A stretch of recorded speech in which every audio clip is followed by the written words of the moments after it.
What's going on, y'all? On Warren Cars, back again with another car buyer's guide. What's going on? It is Thursday. Great Thursday morning, y'all. Actually, it's noon now, so it's not the morning anymore. But today, as I mentioned before, we're doing actually, I didn't mention it. We're doing the F Series M6. So it's going to be the F06, the F12, and the F13. Those three chassis codes stand for the coupe, the sedan, and the convertible. So before we get into that, just some quick announcements. It's Thursday, 4 days I've been doing this so far. It's been going pretty good. Got one more day left tomorrow. I haven't decided what car we're gonna do yet. We'll figure that out today. If you haven't already, go follow all my socials in the description. Go follow my Instagrams. I got a bunch of them. Also, go join this Discord. This is where I link all the links and the information that I go over during the show. You can get that all offline, or basically you can have it when I'm not live. What else? Yeah, I'm going to be filming the LS430 review this weekend. So that's coming out soon. And then I'm going to be doing some other videos with that car, as well as also I'm going to be doing some more reviews of some other cars, some regular cars, nothing too fancy, but just to get some content out there. But yeah, that's pretty much the announcements. Let's get into the show today. Again, the F06, F12, F13, M6, in my opinion, one of the best BMWs ever made. And here's why. I like the V10 M6 a lot. The V10 M6 is one of my favorite cars of all time. However, the V8 twin turbo M6 is just all around better car. It looks better. It has way more technology. It's faster. And the value is really good. Probably better than the V10 M6 right now. These cars, they share the same platform as the F10 M5, which I reviewed a while back. I did a video on that, not a live video, but a pre-recorded one. So it's going to have some of the same information. However, it's going to be a little bit updated, a little bit more in detail this time. Yeah, these M6s are amazing. It's a shame that most of them came in a four-door, as you can see right here. Most of them came in the Grand Coupe guise. And yeah, the four-door. I'm not a big fan of the four-door, even though that's most of the cars. I'm a big fan of the two-door. In fact, as you can see right here, I typed in F06 is the coupe, right? Am I tripping? Let me look this up real quick. Just which one is the coupe? Maybe the coupe is the F10. Hold on. 6.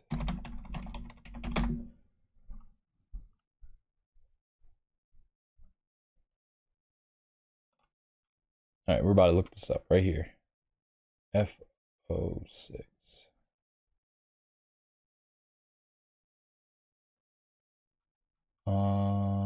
F06. Okay, so okay. Let me restart the video, y'all. The F13 is actually the coupe, the convertible is the F12, and the F06 is the sedan. Apologies for that. We got that out of the way. Let's move on to the features, options, and problems. Remembering the F06 is the Grand Coupe and the F13 is the coupe. F12 is sedan. I got those all mixed up, but we're good now. Features, options, problems. Let's do it. Let's get this picture up real quick. No, I don't want that one. Let's get this one.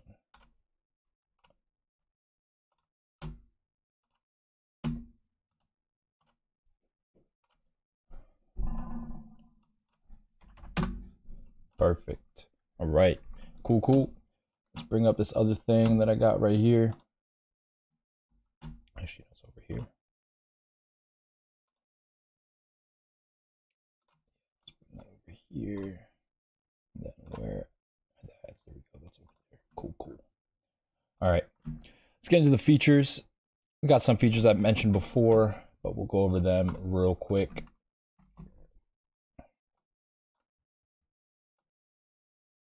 So I'll just put that here. So the F Series M6 we're looking at today was produced from 2012 to 2019 with a facelift in 2014. That's important. The pre-2014 cars are super undesirable, and this is because it actually has a different engine. The engine was updated for the facelift car. For the pre-facelift, it was the S63, and for the facelift, it was the S63 TU.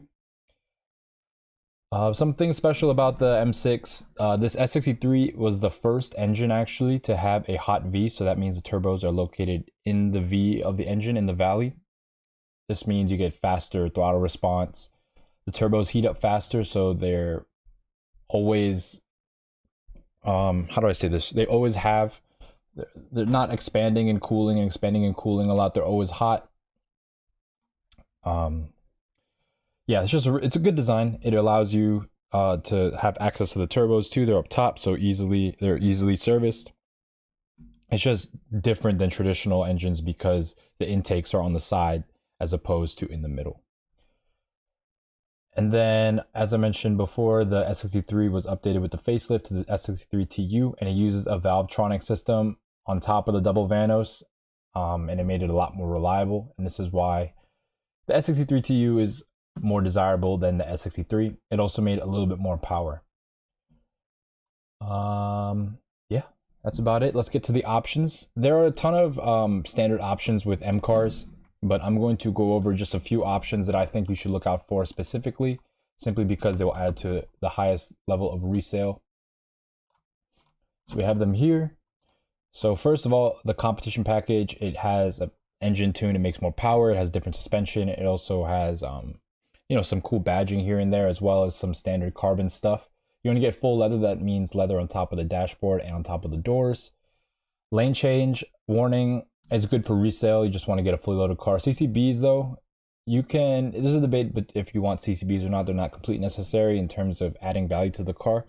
Basically, whatever you pay for it is going to be the value added. You're not going to get some value by having this option ticked, basically, because you're going to be paying for it.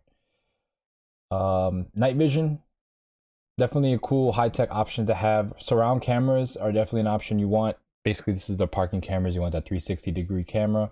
M Sport seats, you definitely want comfort access. These are pretty much standard on these cars, but you just want to make sure that it has all these options. Soft closed doors is definitely something cool to have. Not completely necessary, especially on a coupe, because it's only really 2 doors. But on a 4-door, soft closed doors would be ideal to have. And then my final option I think you should look for is B&O sound. That's going to be the upgraded sound system. I have a brochure for the car, so let's look at the brochure real quick and get some of those factory options that I didn't quite mention. No, right. So here's the M6 Grand Coupe brochure. This one looks like it's a facelift car, simply because they mentioned the competition package, which was actually only introduced with the facelift.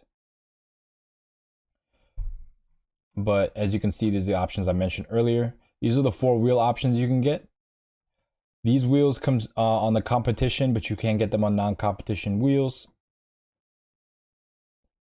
Most of the cars are going to have this wheel. I've seen some cars with the black ones, but most of them are going to have these two, and some of them have these. Let's see, do they have the paint here? No, they don't. Let's see.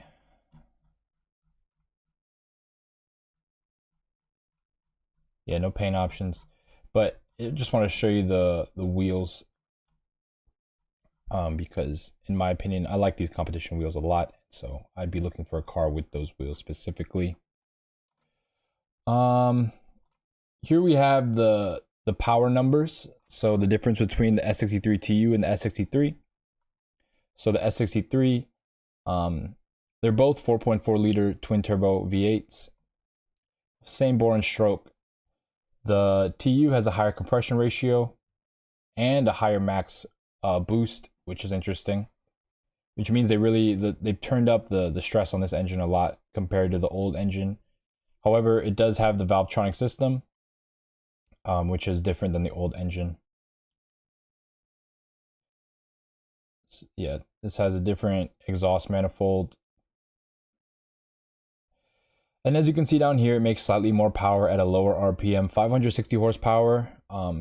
between 5750 and 7000, and then we have 555 at 6000 RPM. They both make the same amount of torque, fit 501 pound-feet. The newer engine, it has a higher red line than the older engine. The competition package, however, bumps that up to almost 600 horsepower. In terms of coupes, there are only around 700 competition package coupes made for the country. So that's also going to be something to think about when you're looking at these cars. They're pretty rare in certain guises. But yeah, let's get on to the problems. It is a BMW M car, so there are going to be a few. But let's just get them out the way so you know what to look for. And then also be aware that a lot of these problems were only on the pre-facelift car, and they fixed a lot of them with the facelift. However, you just want to make sure that all these things are taken care of. You want to make sure the Vanos solenoids are good. This is a BMW thing. Vanos is a BMW thing. It's variable valve timing controlled by high pressure oil lines. You want to make sure the solenoids are good. You want to make sure the rod bearings are good. The thing about this car is it came stock with really heavy oil weight, and it takes a long time for the car to warm up. And if you beat on the car before it warms up, you're going to put extra stress on the rod bearings because the oil hasn't heated up enough to get thin enough to seep in between the bearings and properly lubricate them. This is a problem with a lot of BMWs, N54 cars, S65, S85, N63, S63. All these cars have the rod bearing issues. It's a material thing. They're made out of too soft of material for what they really need to be capable for. You want to make sure your spark plugs and ignition coils are good. This will lead to, or faulty, either of these will lead to misfiring, and you're going to put your car in a limp mode whenever you give it a lot of gas. You want to make sure the vacuum lines are good.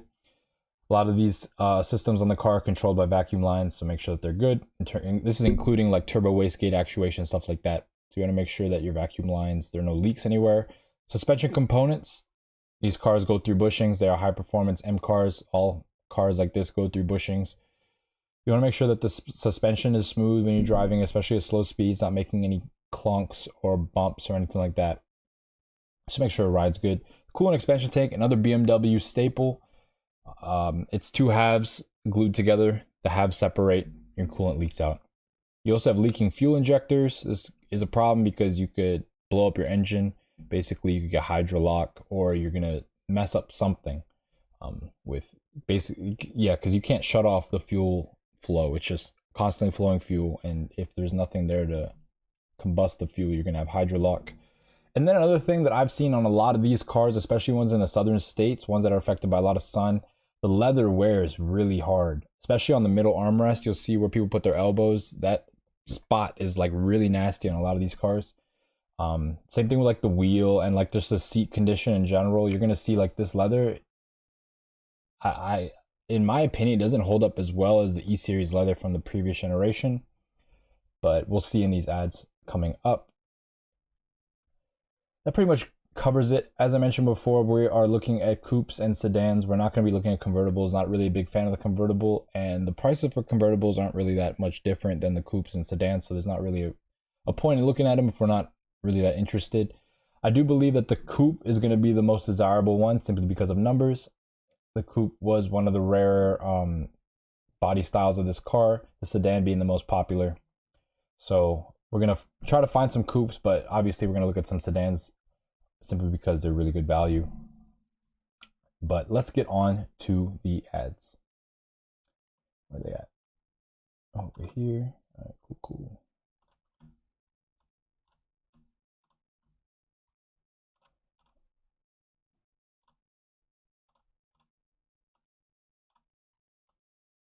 I'm going to start off with Facebook, as we always do. And here we have a nice modified example. 2013 though, so it's going to be a pre-facelift model, less desirable.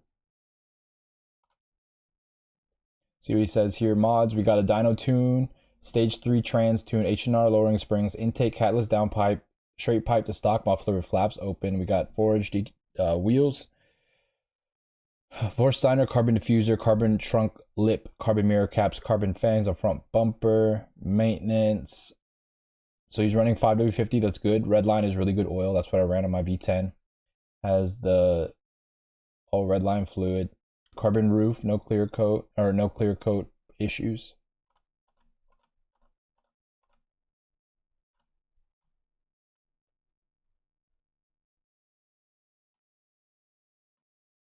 and it has a clean title. This car is really nice for what it is. It's super tuned. Again, like with these cars, you don't really want to get a tuned car simply because of the longevity. People push these engines to the limit, and from the factory, they're already kind of being pushed really hard. They're underrated from the factory in terms of power. So when you bump it up even more, you're really taking the life out of the engine. However, the results in terms of performance are staggering. They're insane. I bet this car is super fast, and I bet it's really nice to drive.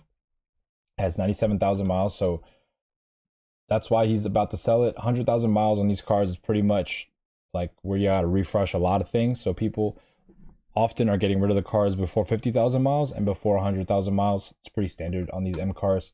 28 grand isn't too bad for this car because it does have a lot of mods. However, I just have to assume that it's been beat on fairly.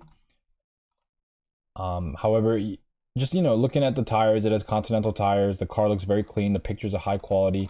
The ad is high quality. It has a ton of information. So you can kind of trust that this seller knows what he's talking about, and he's really into his car. So he's not like, he wants to find a good buyer, and therefore he's invested in selling this car.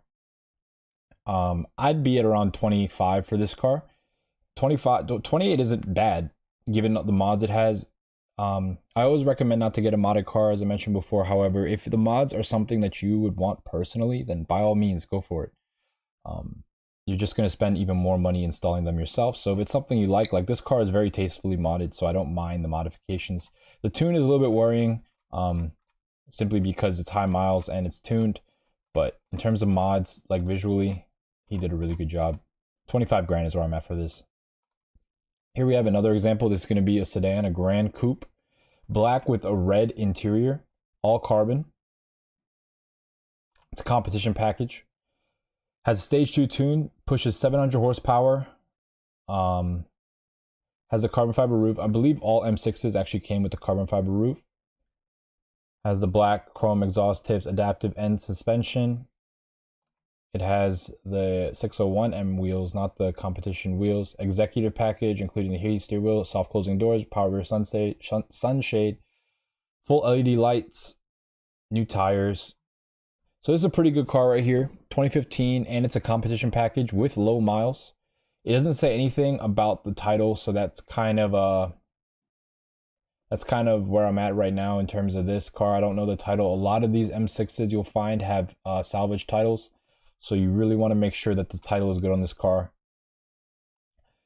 Other than the title though, this spec is very nice. Black on red, highly desirable, especially being a competition package. The only problem for me is that it is a Grand Coupe, but that's not a problem. Like, that's not the fault of the car. Really good example here. You can see it says competition package car. Dude has a really nice house as well. I'd say for this car, I'll be around 28 grand, 27, 28 for this car. Though I do believe that given the market right now for these cars, 31 for a clean title could probably sell. He's not far off, but for me, 27, 28 is where I'd be for this car. Here we have a white example. As you can see, the yellow calipers, it has the carbon ceramic brakes, big option, brown interior, white on brown. This is a super nice spec.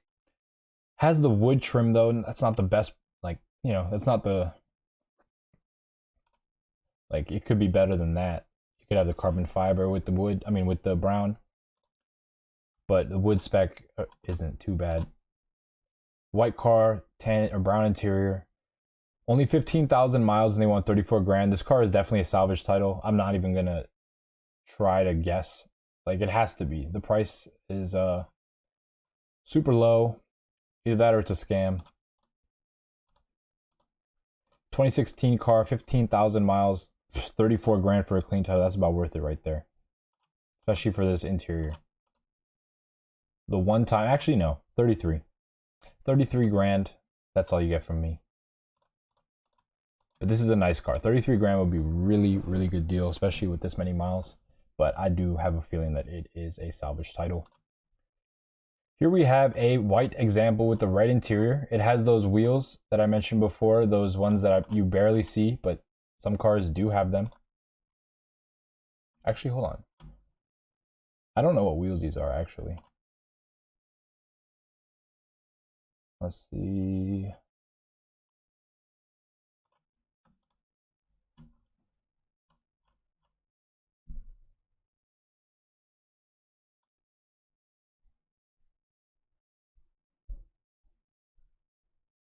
They look like they could be the wheels, but they're not.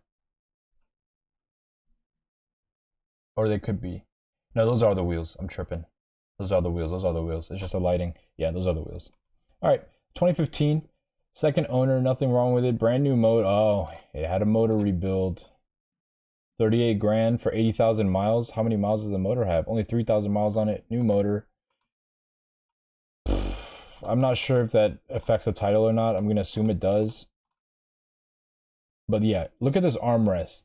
It looks insane. You can tell by the palm trees. It's the Florida car. Yeah. Florida car, but look what the heat does to this. Destroys the center armrest. It looks disgusting. I don't even want a car with this, like with that type of damage on the armrest. It looks gross.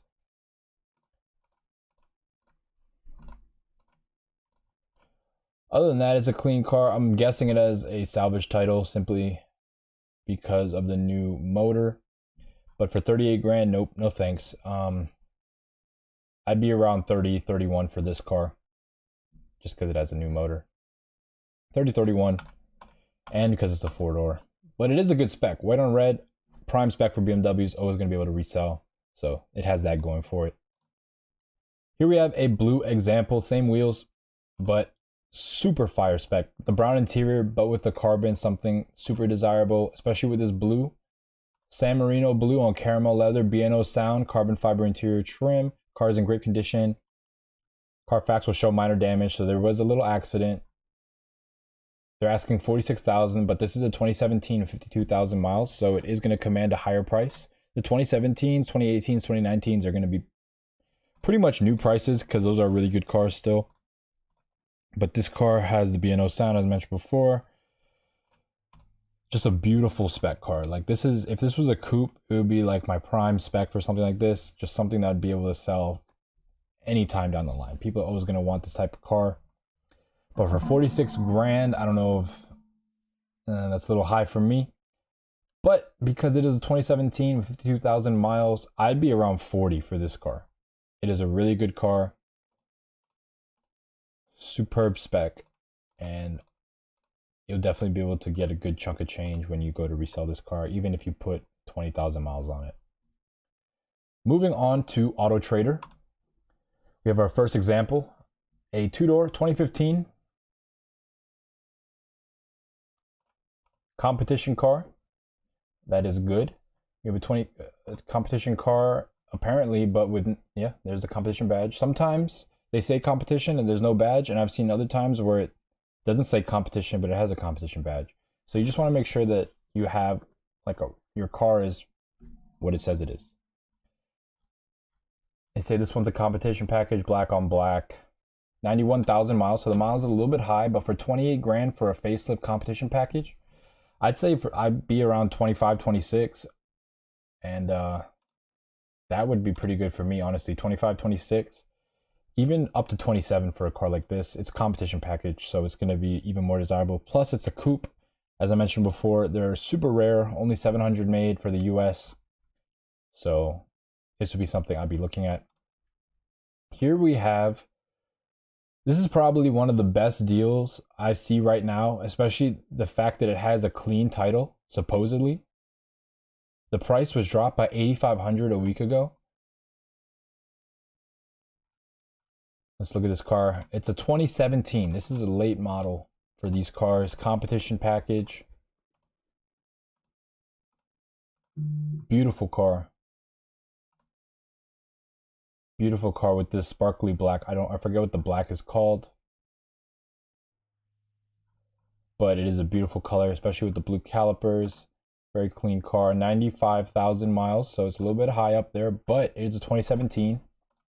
They want 29.5. I mean, I'd be at 29, 28.5, 29. That would be a really good deal for this car. Especially, I mean, it says it has a clean title. Does it have a auto check report? Let's see what it says on here. Clean title, man. That's what's wrong with it though. No accidents.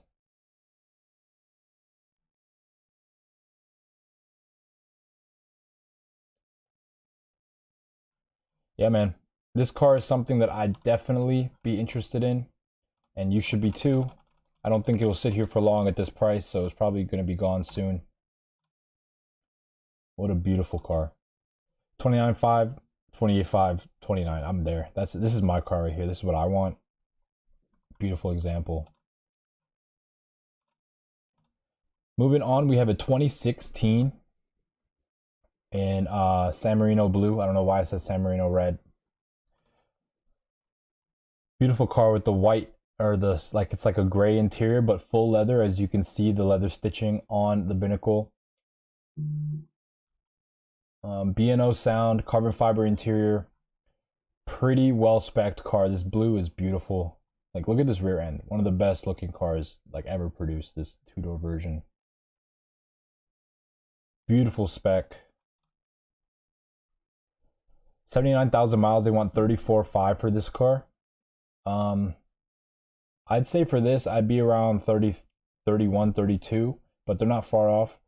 31, 32 for a 2016 would be pretty good. The miles aren't too high. You got around 20,000 miles before you really are going to start to run into any problems, big problems, typically. So you really can't go wrong with something like this if you get it for around 30, 31, 32, something in that range.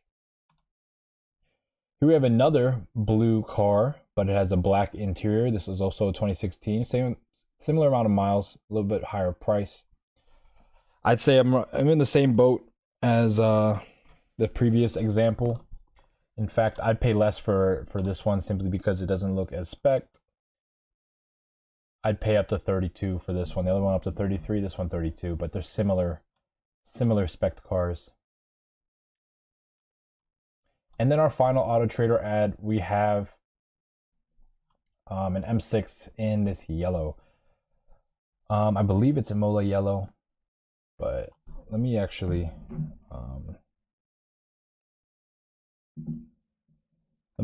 look that up, because I don't want to have any bad information on here.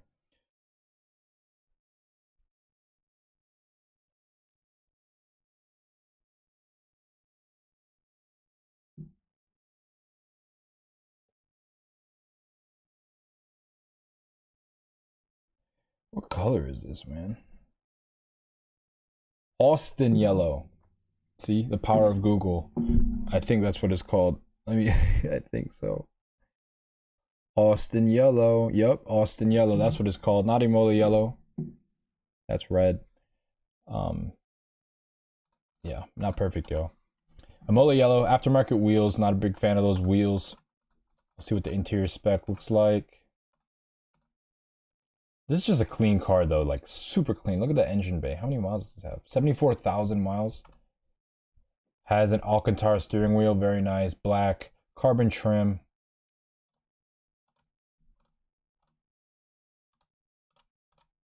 Not even a competition package, but they want $60,000 for 74,000 miles. I'm not sure why. It says Austin yellow here. I should have just read that. Oh. It is a competition model, but it doesn't say competition. This is what I'm talking about. Like, I don't know why they say competition when sometimes it doesn't on the car itself.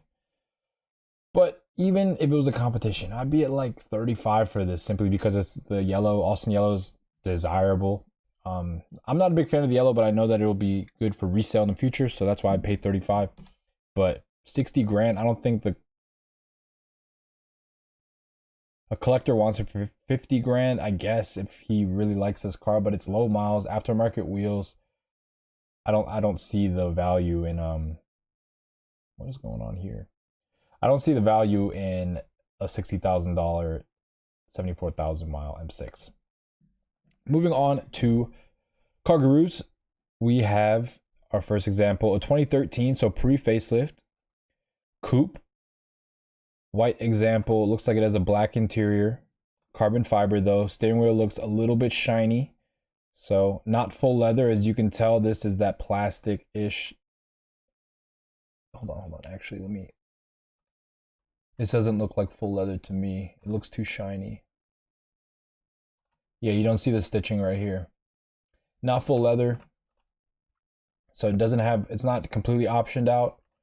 Does look like it has the B&O sound though. That's your carbon roof. It looks like it was actually sprayed over or something. Huh. Weird.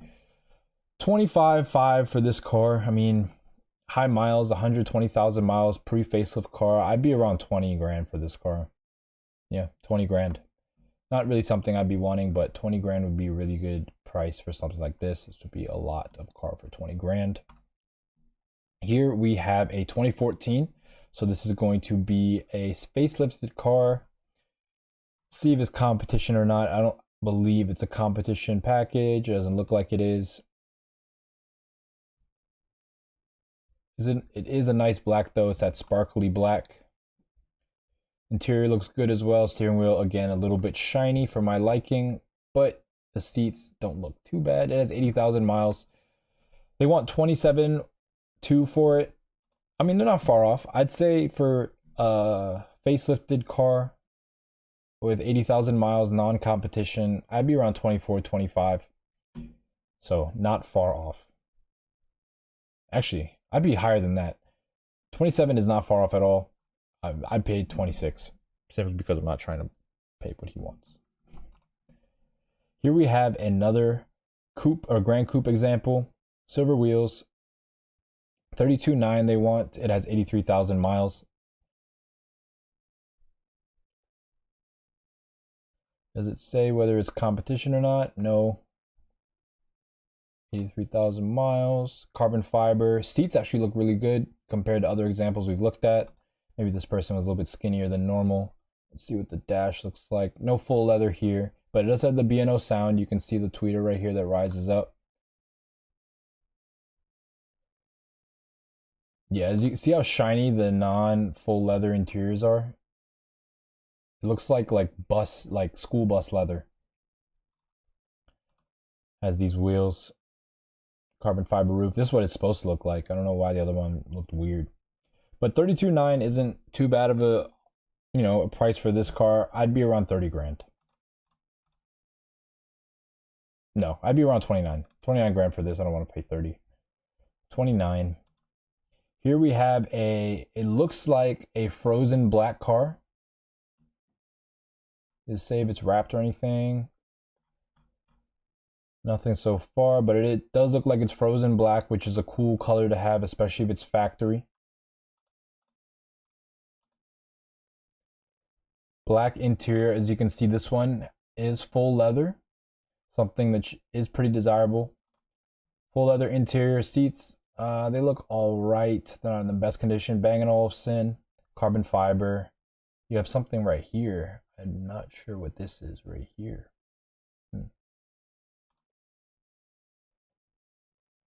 Yeah, simple black interior, but has some of the options that you really want in a car like this. 39.9 they want. It is a 2017 though with 90,000 miles. I'd be around the 34,000 mark for this car. It is a 2017, that's why I'd be willing to pay a little bit more, and it is frozen black, which is a cool color. It is a sedan though, not really what I want, but the value's still there. 34 grand for something like this would be really good. Pretty well spec'd car. And then our final example, 47 or 48 basically for this car. 2018 Grand Coupe. So the latest model year we've seen so far, 44,000 miles. So it's pretty low, but in the spirit of BMW, you can tell he's trying to get rid of it before the 50,000 mile mark. So you're going to have some work you got to do. So this is cool. Black car with a white interior. You really don't see that. Pretty rare spec. It has the full leather dash. You can see the stitching right here. Has the Bang & Olufsen. Engine bay looks clean. This car is just clean in general, and it should be for the price they're asking. This ad should be pretty much perfection, and it is. It's a nice ad, but I don't think I'd pay almost 50 grand for this car. They want 48,000. I'd say for a 2018 with 44,000, I'd be in like the 43, $42,000 mark.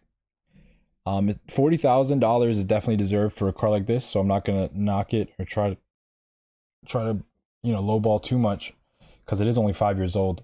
But I'd be around the $43,000 mark for this car because at the end of the day, I'm still trying to get a deal, no matter what. So that wraps up the ads. We actually finished a little bit quicker than usual today. Just want to make sure that you guys understand that after 2014 was when the car was facelifted. This is when the biggest changes were made, and therefore, in my opinion, you should get a 2014 and later. 2016 is when they start climbing in price. 2014 and 2015 are the sweet spots, in my opinion, for getting a highly spec'd, highly optioned car while getting it at the cheapest price. So 2014, 2015, which is what you should look for. Grand coupes are going to be the most common. However, if you want to go for rarity, I recommend getting a coupe. So the 2-door as opposed to a 4-door. The 2 doors, especially if you get in competition fashion, super rare car. So it's going to be highly desirable later when people realize. People don't really realize that now, but they will soon. But give it another like 3 or 4 years when yeah, it's like the M8. I don't know why they changed it to the M8. I think they wanted to make it more exclusive than the 7 Series to the customers. And the M6 was just as lower than the 7. Usually the flagship is above. Usually the flagship coupe is above the sedan, you know, like S-Class coupe, etc. So I believe that's why they made it the M8. I think what they should have done is made one a sedan and one the coupe. So maybe, I mean, they could have kept the M6 as a sedan, the 4-door, and then the M8 made exclusively a coupe. But I think they just want to simplify it and make just the 8 Series. Plus, the 6 Series is never really a thing. It was a thing in the 70s, it was a thing in the early 2000s, and it ended now. So, with that being said, the M6, in my opinion, is going to go down in history as one of the best value cars BMW has until the price goes up, or until the price better reflects the competition in the market. But yeah, I'm looking at one of these. I had the old M6. I really wanted a facelifted version, like a 2010 M6. But the more I think about it, I really don't want those old school problems. Like, I've had those already. So I think it's time to move on to a newer platform. However, finding a coupe, because I really want a competition coupe. That 2017, this one right here, man. I don't know why this one is so cheap. They discounted it almost 8 grand, or almost 9 grand a week ago. So they probably just really need the money. And it's a private seller. Man, if I had 30 grand right now, like, this would be mine. But that wraps it up for today's pod class. I hope you guys got a lot of information out this. Tomorrow we'll have another one. I haven't decided what car I'm going to do yet, but I will figure that out shortly. If you have any questions, comments, or concerns, leave them down in the comments below. Don't forget to like, comment, and subscribe. Right now, a lot of people aren't really watching these videos, and that's fine. I just want to get these, like, a catalog built up so people can come, and I'm known as a certain type of person. I'm known as the car guy with a bunch of information. So that's all I really care about right now. So if this helps, if you know anybody that wants to buy any of the cars I'm talking about, feel free to send them this video. It would help me out too. But that wraps it up. I hope you guys have a great rest of your Thursday. I will see you guys tomorrow with another car buyer's guide. You have a great rest of your day. Peace, and remember, stay safe and have a good one.